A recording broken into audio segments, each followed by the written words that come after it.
On January 3, 2026, the United States carried out a shock operation in Caracas, Venezuela, capturing sitting President Nicolás Maduro and flying him to the U.S. to face drug trafficking and terrorism charges. Washington called it a law enforcement action. Much of the world called it an invasion. Officially, the U.S. said the move was about national security, narcotics, and democracy. Unofficially, the argument is far bigger: oil and the U.S. dollar. Venezuela holds the largest proven oil reserves on Earth. For decades, it sold that oil in U.S. dollars, reinforcing the global petrodollar system. But over the last several years, Venezuela broke away, selling oil to China in yuan, to India in rupees, using barter with Russia and Iran, and cutting the dollar out entirely. That decision made Venezuela a direct threat to the foundation of American financial power. The petrodollar isn't just a trade convention, it's a system enforced through sanctions, pressure, and, in this case, military force.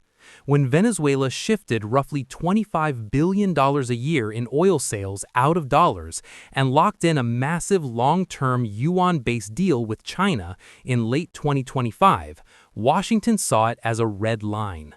After years of failed coups, political pressure, and devastating sanctions that collapsed Venezuela's economy and oil production, the U.S. chose direct action.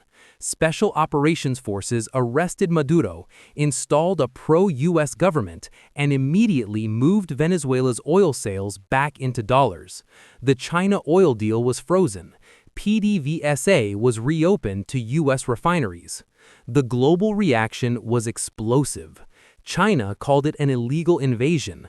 Russia pushed condemnation at the UN. Even U.S. allies refused full support.